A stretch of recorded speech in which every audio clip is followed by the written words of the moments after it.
Hello and welcome back to Championship Lowdown. We are back for our Week 6 review. I am joined once again, as always, with Chris. Welcome back, Chris.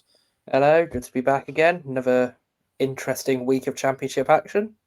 Very interesting, and I'm sure we'll get onto a lot of this throughout this review, but we will start with actually the first game of the week, funnily enough, is what we're going to start with. Middlesbrough versus West Brom. It was a 2-1 win for Borough at home against the Baggies. Despite a last-minute goal from West Brom, they couldn't get another to tie the game. And Middlesbrough, more importantly, which is probably the biggest talking point, Chris, about all this, are now 4 points clear at the top of the Championship.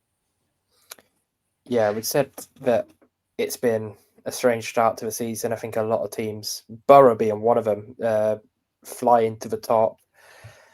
How long it continues is another thing, because I think you've still got some sort of sleeping giants in the Championship. The three teams who've gone down, surely they're not going to keep this sort of form up throughout this season. But Middlesbrough are a surprise package for me. But it's good to see them up there as well, and it's good to see these type of teams competing, because you don't really see it in many other divisions nowadays with the way finances have gone in football. So the fact that it's not meaning so much in football is a massive positive in the Championship. Yeah, I mean, I'm surprised by Borough in a way, because I'm not surprised based on the talent in the team, because there's so much talent in the squad. I was sort of dubious about Rob Edwards at the beginning of the year. Wasn't too sure after his disaster with Luton in their last season in the Championship, obviously resulting in them getting relegated. And then also when we played them on the first game, obviously we did lose, but I wasn't impressed at all. I didn't really think that'd be a team that would be competing much higher than sort of maybe higher end mid-table, because I think they scored one goal and it was obviously a set piece goal, so it was a bit like I wasn't too impressed. But fair play, they've kicked on and they've done really, really well. And 4 points clear at any point in the season is a massive advantage to have. And I think if you said after 6 games, Middlesbrough would be 4 points clear at the top of the table, clearing Stoke and Bristol City, I think you would have got some interesting looks, to say the least. But yeah, there's just so much talent in this Borough team. I think as far as West Brom go, it's a tough game. You're going away to the league leaders. You could probably be excused for losing it, but obviously after losing to Derby as well, that's back-to-back losses for Ryan Mason's side as well. So you've just got to bear stuff like that in mind when you're West Brom. Obviously, I believe they're still 7th, so it's not the worst place to be after 6 games. A joint on points with Coventry, who are in the playoffs. So they've had a good start to the year, as I expected them to.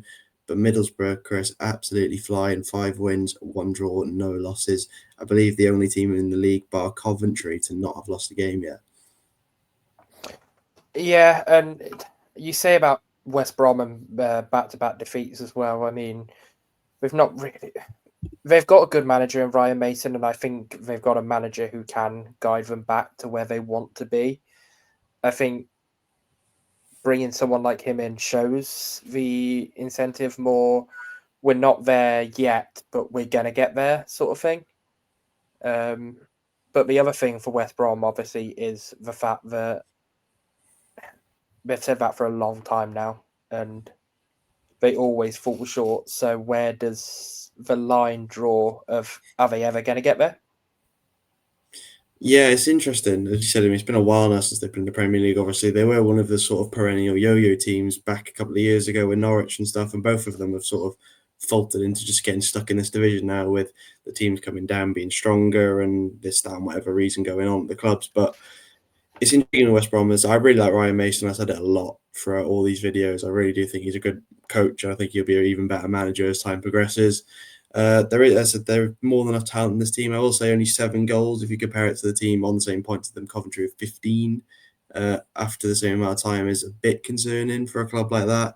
I think there's very few clubs in the top half that have scored that little goals. I think only us, Charlton, and them, I believe, are the ones, whatever the table looks like at the minute, because it's all over the place. But to only have 7 goals might be an issue, but I think they'll be fine. I think they just need to kick on now, and they need a win next week, more importantly, for West Brom, 100%, because you go 3 losses in a row, it will hurt confidence, it will hurt form and everything. So I think, yeah, they need a win soon, but I think this is probably a forgivable loss away. Yeah, probably what is one of the hardest games they're going to have to play this season. Yeah, I'd say absolutely forgive it. West Brom Derby one, no, you can't really forgive it. Derby, we've made our point of them a few times. Yes, Carlton Morris has been a bit of a surprise for them this year, but they're not really a team that should be given a team like West Brom with the ambitions that West Brom have trouble. The only point I draw on this is while Middlesbrough are looking as formidable as they are, that after losing to Derby, that should be more fuel for a West Brom side. You know, you've just lost to a team you shouldn't be losing to. You're going up against a team that you would be expected to lose to. You could at least use that to snatch a draw. The Riverside's not easy to go to, and Middlesbrough will probably turn that into a fortress this year. But you could have used that Derby loss to add fuel to the fire to just sort of say, let's go out there and get what no one expects us to get, sort of thing. Yeah, 100%. We'll move on to the next game, which unfortunately involves Swansea City. Birmingham won, Swansea nil, thanks to a 95th minute winner, I believe it was, from Lyndon Dykes. Yeah, I suppose I should start with this one, obviously, being the resident Swansea fan. It's disappointing. I think we were good for large parts of the game. I think second half we were poor and it was coming. The goal was definitely coming for Birmingham because they had a lot of chances to get one. And Vigouroux did keep us in it for a while, but there's nothing he could do about the goal. They did eventually score, which was a great header from Dykes. My big talking point, which has been with a lot of Swansea fans, is our goal ruled out in the first half.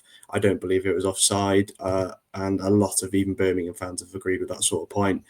That they either don't think it was offside, but at the end of the day, you know, that shouldn't be just that and done. That was our only clear-cut chance of the game, bar Potnik missing in the first half. I believe there was another one as well where we could have scored Inusa as well just before the ruled out goal. Probably should have scored his chance.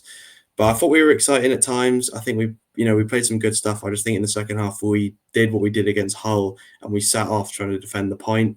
Hull, it was to try and defend 3 points, and yet again it's cost us points. As I said before as well, if our last two games had ended in the 90th minute, we would have had 4 points. Instead, we've ended up with 1, which is just inexcusable, really. You can't keep doing this whole sit off and just hope that they don't get through, because teams like especially Birmingham at St Andrews will 100% pounce on someone sitting off you and defending. But yeah, overall, disappointing result for us. I think as much as it's not the most unforgivable loss at a very, very difficult place to go, I think it'll be one of the toughest games we have this season. It's annoying to see us lose when we probably had a chance to go and win that game. Yeah, I think you're absolutely right. You shouldn't sit off against Birmingham. The amount of money they've invested in their attack in recent years, you absolutely know they're going to come at you. But they're absolutely going to want to control that game. They're at home as well, which is even more of a reason for them to just take the game to you. The only thing I will say is they've looked so good at home for a while now, and you were impressive up until the point you sat off. And I think at one point you even said it in the group that if you played like that, you would be a playoff team. If you could play like that every week, is what you said. I see it, and I said at the start of the season that you've absolutely got the potential to be a playoff team, and taking performances like that to teams like Birmingham is what's going to get you there. But I think for Birmingham, even coming out that game having won 1-0, you're still going to ask questions of your team. With the fact that you've allowed a team to play like that in your own ground. Yeah, I mean, look, for me, it was the game management which was my big issue with this one from Sheehan. Not just the sitting off and inviting the pressure, but the subs were terrible. I mean, we had Manuel Benson on the bench who didn't actually get on the pitch, and that was probably the most baffling of them all. You have an incredibly talented winger on the bench who can press up and put this defense on the back foot, and instead you just sit off and don't bring him on, and you bring on defensive-minded subs, especially like Melker Vidal at the end, bringing on a centre mid to play right wing when you have one of the best right wingers that in the season he was here. He was one of the best in the division, and he's just sat on our bench. I'd be absolutely fuming if I was him. I think we brought on players like Malik Yakoue too late when our midfielders were clearly leggy. Yom coming on again, just ineffective, hasn't really done anything, any of his cameos, apart from maybe against Forest in the Cup, he was all right.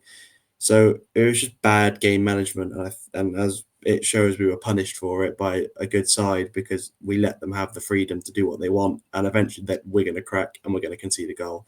And I wasn't surprised it was Lyndon Dykes either with our form. But yeah, look, at the end of the day, it's a forgivable defeat in terms of who we're playing, but I think in terms of the game, we shouldn't have lost that. And I think Birmingham were nowhere near their best. And that's probably even more frustrating bit that we could have got something out of that game and we've let it slip. Absolutely. It continues a sort of even trend between the two teams as well. You know, head to head, four each and 7 draws. So I think I also believe we've had 4 90th minute goals conceded at St Andrews or something stupid in the last 5 games, something ridiculous like that. yeah, I think who do you have next? Because again, it's a huge chance to just sort of take that performance and say let's take the game to them. You've got Millwall at home, which I'd expect 3 points there if I was a Swansea fan.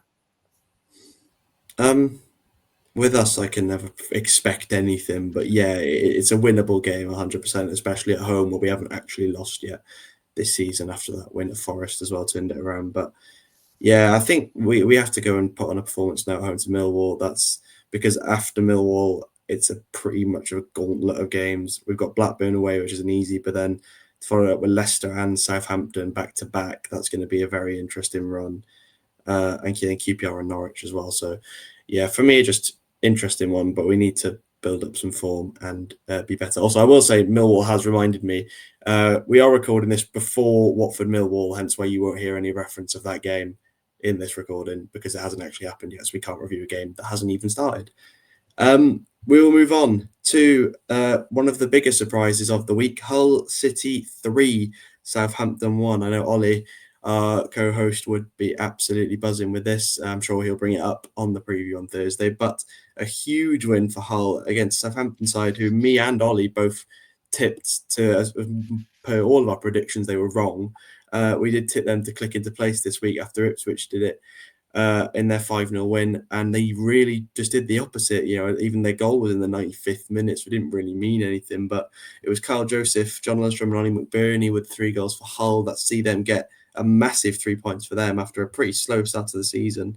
They now climb into 13th. Southampton, they're 19th after 6 games with only 6 points to show for it and 1 win, more importantly. It's just a disaster for Southampton at the minute, Chris.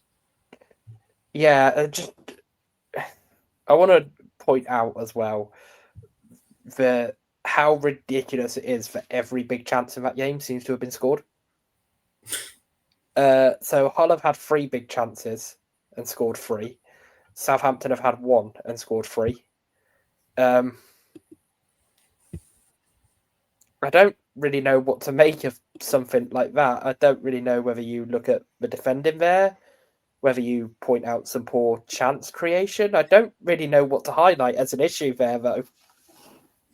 I was high on Will Still coming into that Southampton. I think I ranked him second in my manager rankings pre-season because he's got massive pedigree coming from a very competitive league where he did very, very well. When you get a manager like that in the Championship, it can be really exciting.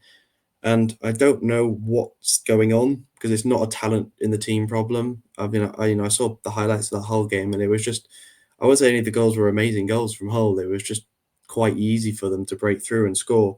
So it's a really intriguing situation at Southampton because no one would have had them 19th in the league with 1 win after 6 matches. Absolutely no one. I don't care how much, even, unless you're a Portsmouth fan, maybe and you absolutely hate them, you might have just said they would lose every game. There's no way anyone would have had Southampton this low. So it's very intriguing to see their sort of situation at the minute. They've got a big game as well tomorrow in the EFL Cup away at Anfield. I think that's the last thing they need at the minute is a game like that with their confidence on the absolute floor. But then you look at their next couple of games, well, they've got Middlesbrough and Sheffield United to come in the next 2 as well. So, this run could keep going. So it's very intriguing. But yeah, I'm just not too sure what to make of Southampton at the minute. But we say the EFL Cup isn't really what they need. could be the perfect turnaround for them if they could put in a solid performance and use that as some momentum in the league. But again, I'm the same as you. I don't really know what the problem is at Southampton. They've got a good manager. They've got a squad that should be. We predicted Southampton to walk this league at the start of the season, and they're here currently with 1 win and 3 draws. Yeah, it's interesting, but I will give obviously the flowers to Hull because that's a really impressive performance to go and play a team where everyone sort of wrote you off as losing, and you come in and you absolutely batter them. Not even just a win, but a comfortable win as well. They would have obviously had a nice momentum boost after their last minute goal away at us on the weekend as well. So I'm sure that played into confidence being high after such a nice moment for them. So very interesting, but fair play to Hull for always a huge win, and Southampton really need to get a win on the board quickly because otherwise this season could sort of peter out into nothing if they're not careful. Next up, and it was a week of shocks, really. I think that's what we can label it to. But the next shock of the week was Norwich 2, Wrexham 3. Dire straight Wrexham side who pretty much looked consigned to maybe a sacking of Phil Parkinson going into this week if they had been defeated. With a massive, massive away win. And also, Sean Harvey at Wrexham did rebuff any talk of Parkinson being sacked anytime soon before that game even started. So that's an intriguing one to see that he's still got the full support of the board, even despite the bad start and the net spend, which I thought would be the key thing looming over Parkinson was the £30 million net spend. But nonetheless, a big win away from home. It now puts them in 16th in the league, so they've just scraped away out of that sort of bottom 4 trouble for now. But Norwich, again, a team I was really high on at the start of the year, not been amazing for them at all, really, to start this season. No, I think we had different opinions on Norwich. I struggled to see them replacing the players they've lost, and they've shown exactly that trouble. I will give Wrexham their due.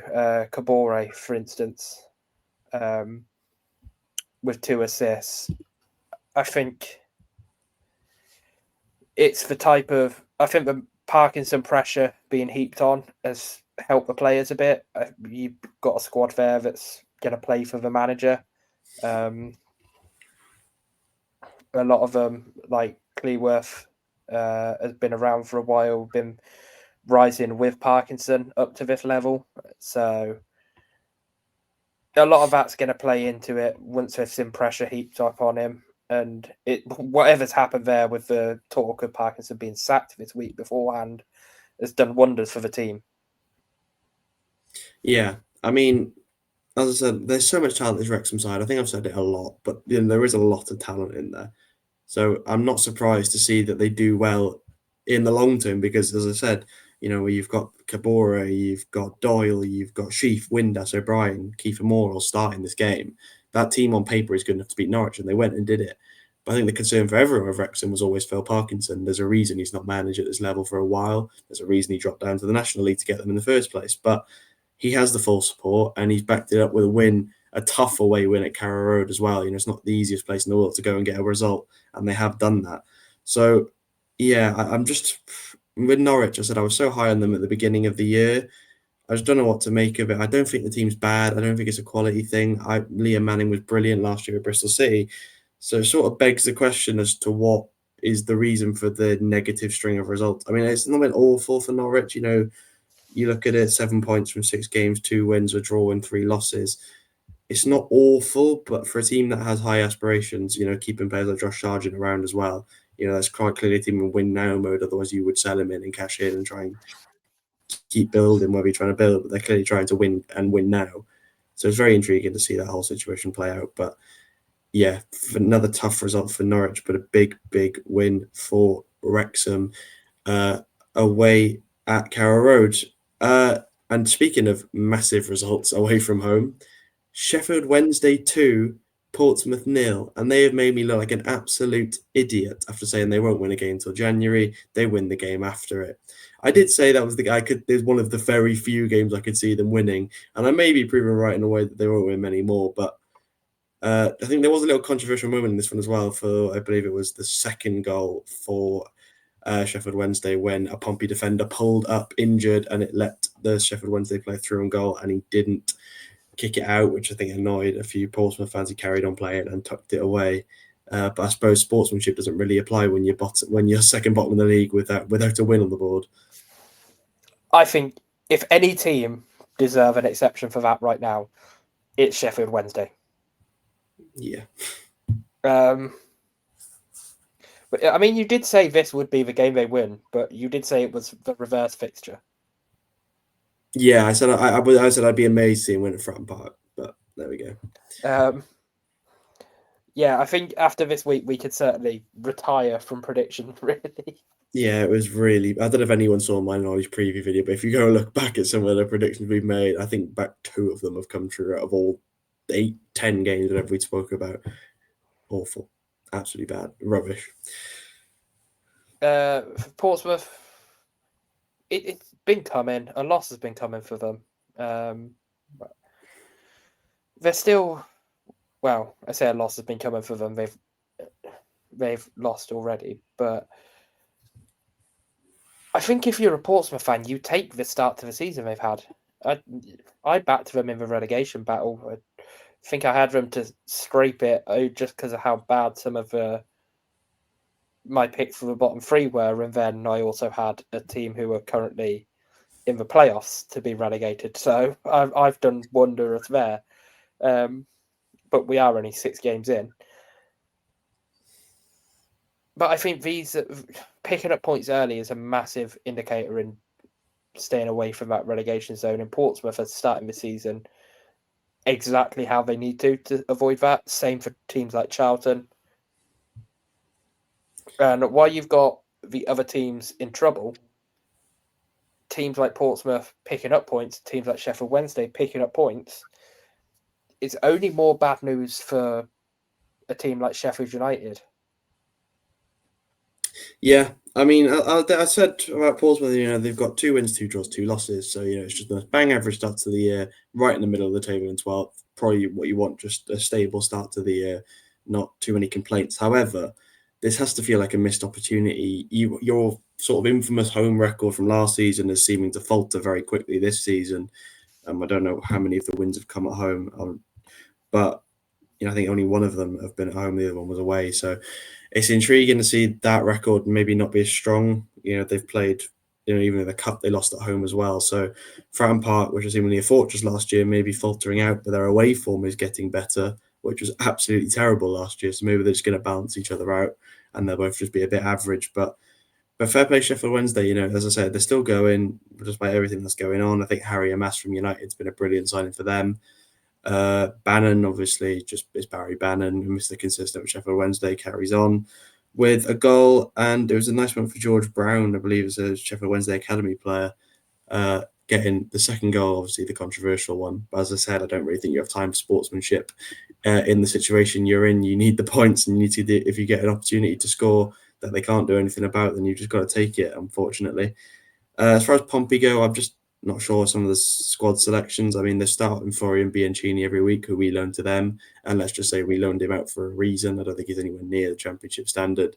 And for a team like Pompey, they probably can do better than that because, I just don't understand it from their perspective, especially with persistent starting in with even their fans.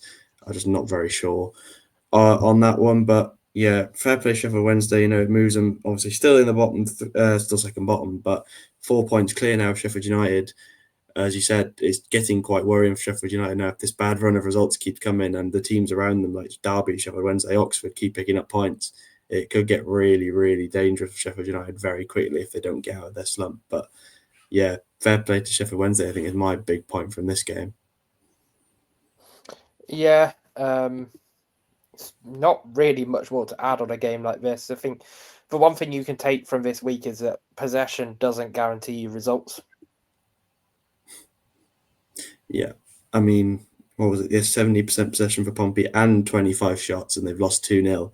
I mean, that is pretty unforgivable on all sort of metrics. You can't really afford to have 25 shots and not even score one of them.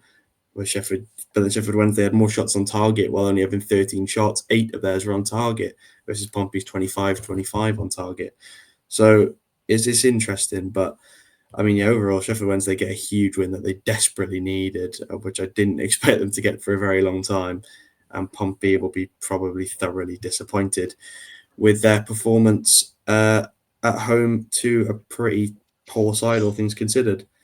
The last game we'll speak about in a lot of detail is Bristol City 1, Oxford United 3, and yet again, a result that none of us saw coming, as per most of our predictions from last week. 3-1 win for Oxford away. I did mention in the preview with Ollie that they've been good in the last couple of games. They got two very well-earned draws against Leicester and Coventry, which is no like mean feat at all with how good they've both been this season.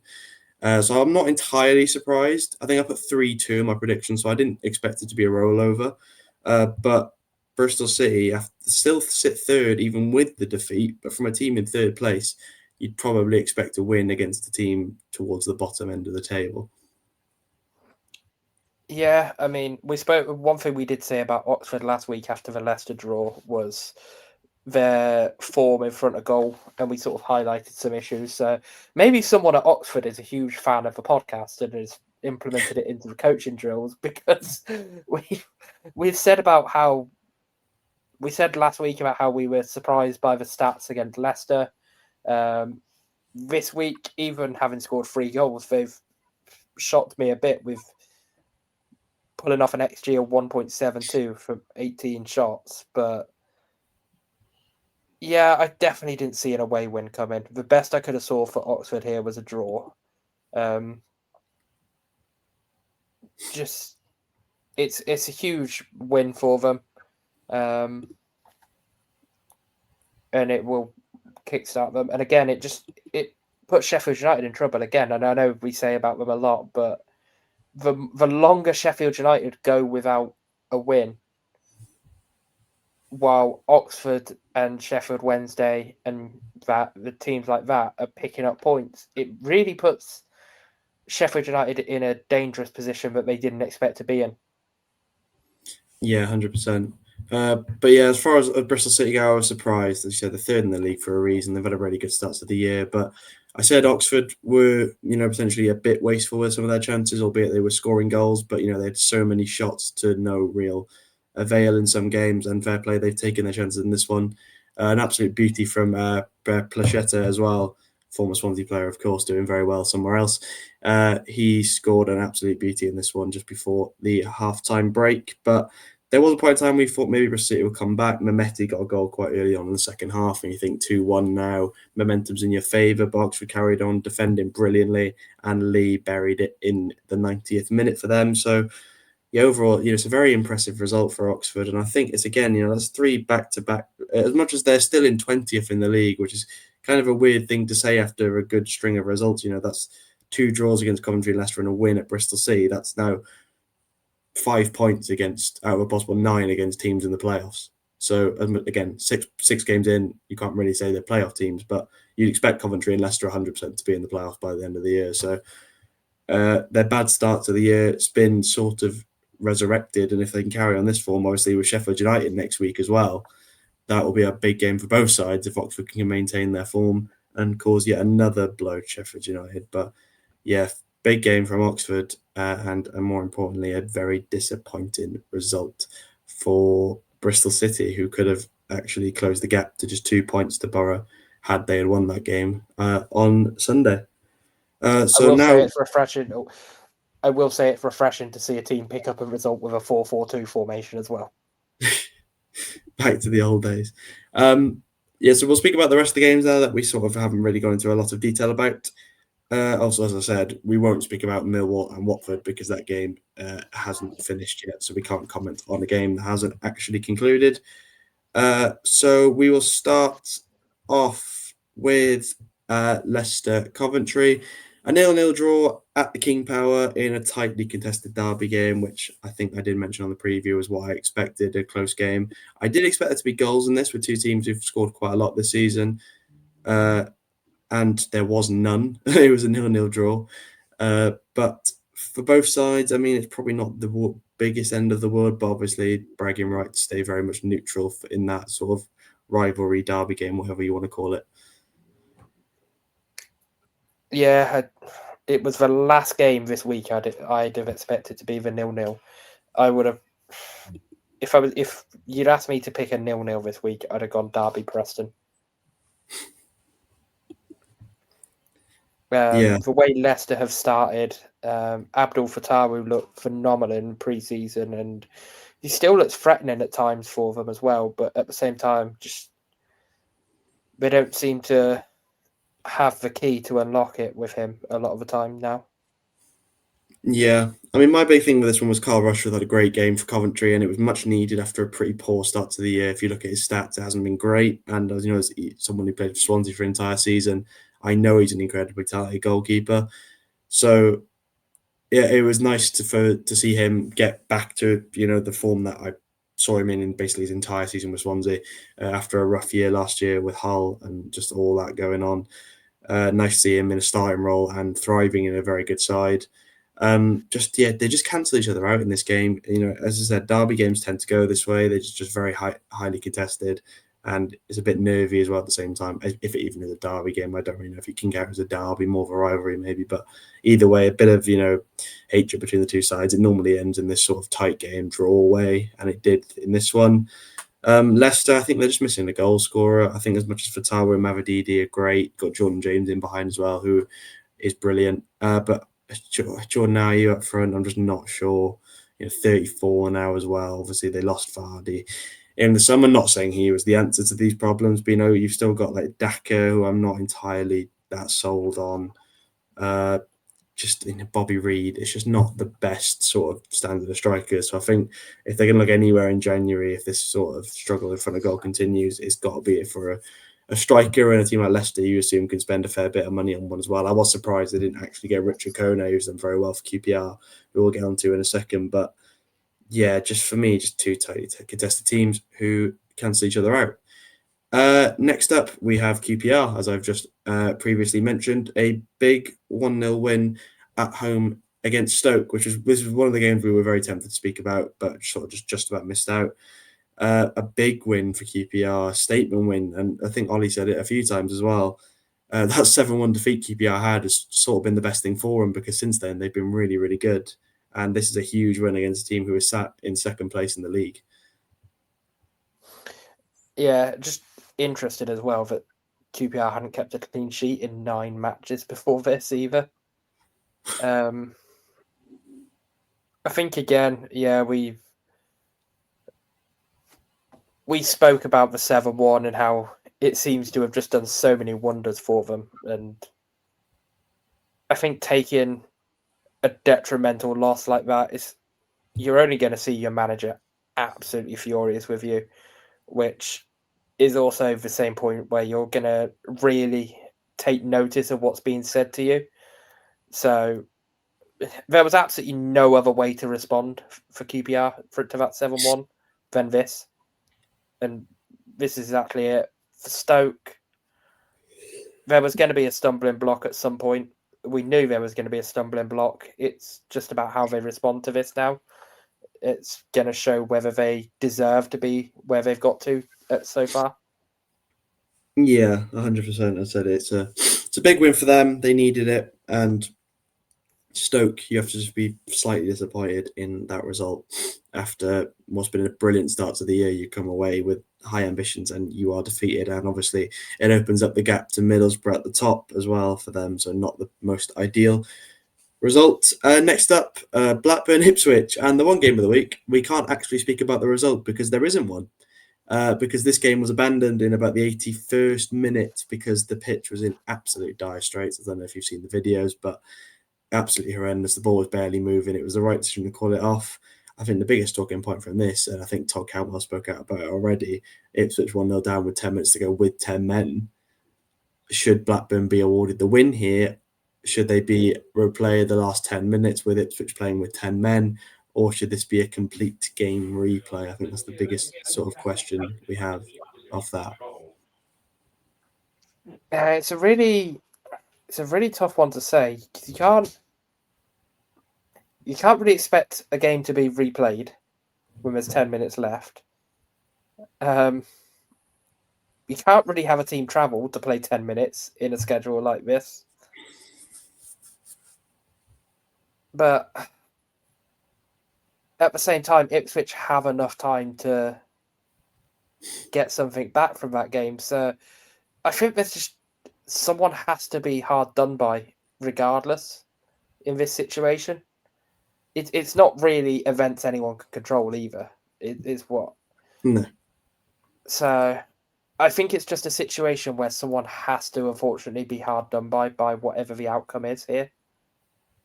Yeah, I mean, it's going to be interesting because, as you said, there's a loser in every situation, because if you award the win, Ipswich will argue we had 10 minutes to get an equaliser. The chances of that happening are quite likely. When you're chasing a game, putting the pressure on, it is likely that that goal may come. If you play 10 minutes, Ipswich have to travel all the way back to Ewood Park to play a 10-minute game, which they're probably going to lose anyway. So there's probably not much value in them doing that. And if you replay the full game, Blackburn will be fuming because obviously you're 1-0 up in the 80th minute. Why should you have to go back and play a full 90 minutes? And then, if they were to lose that game, it would be absolute disaster. So I think personally they're going to award the win to Blackburn. I can't see them making them play 10 minutes at the end. And I really can't see them replaying this whole game because I don't think that's the fair solution. I think the fairest way is to award Blackburn the win. As I said, with Ipswich with 10 men, it reduces their chances quite a bit of getting a goal, because as much as they can go forward, they also got to be careful they don't get hit on a counter-attack. So it's all very hypothetical what would have happened in the last 10 minutes of the game. But I think Blackburn just have to be awarded this one. I think it's the fairest way to go about it. I think it's also almost logical, as you said, with the schedule in this league being horrid as it is. The last thing teams need is that long travel just to play 10 minutes, and that'll be that. So for me, yeah, I think the most logical thing for the EFL to do is to award Blackburn 3 points. As much as that might annoy Ipswich fans, apologies, but I think that is probably the most logical decision in this situation. Absolutely, yeah. Next up, you mentioned it already, but what you thought would be a 0-0, it was a 1-0. Derby 0, Preston 1. Another big win for Preston, away from home this time, but thanks to an Alfie Devine goal. Puts them into 5th in the league after 6 matches. And Derby, again, after what was a really positive result against West Brom last week, come back with a pretty negative result at home as well to Preston. I think the stats say it all about this game, though. Neither team even getting an XG of 1.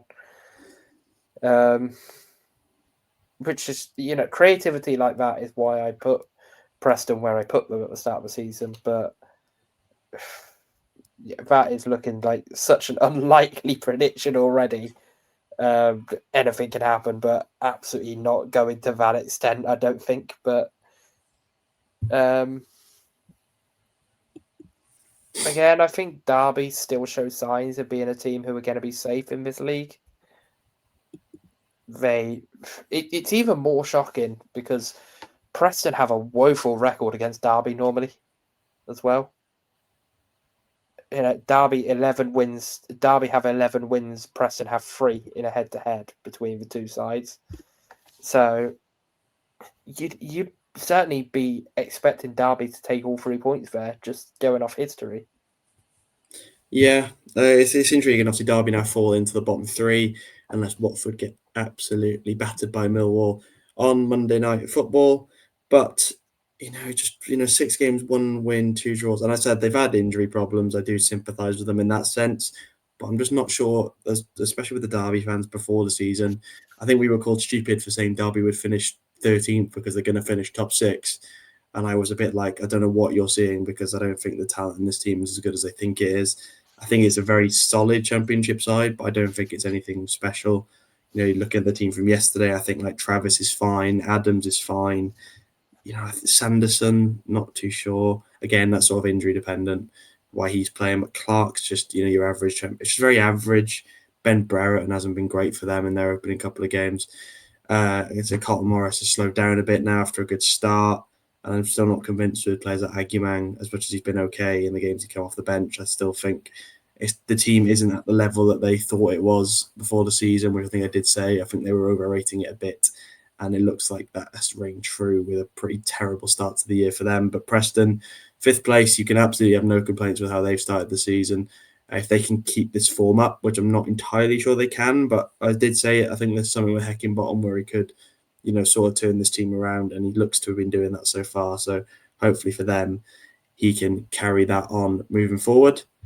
And finally, I believe it is Sheffield United 0, Charlton 1. Another game we were close to speaking about in a lot of detail, but Chris Wilder needed a result. He didn't get one thanks to a very late goal from Isaac Alafe in the last minutes of the game for Charlton to seal them a big away win at Sheffield United, which cements United to bottom of the table and now 4 points adrift of their rivals, who are in 23rd and 5 points clear of safety.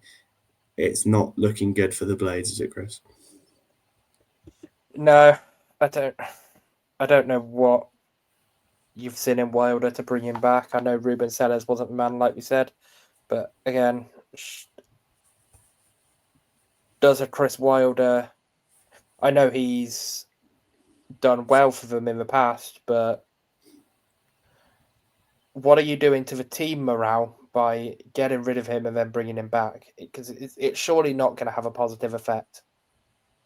No, it's very intriguing, but I'm not sure, honestly. With them, I said with Wilder, I do like him. I think he's good with that team, but at the same time, if you sacked him twice, there's surely a reason for why you have sacked him. So it's very weird to see him come back and back and back. And it's also, as I said before, it's quite embarrassing for Sheffield United to not be able to function without him. I don't think he's necessarily the problem. I think this is a team horrendously low on confidence after a terrible run with Ruben Sellers. And I think this was the last thing they needed, was a tough game to begin the Wilder era, because Charlton are a very hard side to beat, and they proved it yet again. But Oxford away next week, you have to feel like that's their first opportunity, despite Oxford's good form, to finally at least get a point on the board, and then you've seen a Southampton, Hull, Watford, Blackburn to follow that. There's wins in there for them if they can find it, because this team is far too talented to be a team that's battling relegation for large parts of the season, and I would be very, very surprised if this continues a few more games with this terrible run of losses for the Blades. Yeah, I think Charlton as well. Like, you've got to give Charlton credit for that. They've not come into this in the best of form themselves either. They've done brilliantly to just snatch it at the death, and I think you've only done more damage to what we've said is already a detriment, an absolutely depleted Sheffield United side at this point. Six losses from 6, 1 goal scored. It's just, you don't really know where the end comes from. If they lose to Oxford, maybe you could flip your Sheffield Wednesday prediction round actually and say you went Sheffield United. Yeah, wrong team, wrong Sheffield team. I If a wish. Sheffield United player can do it when leaving the club.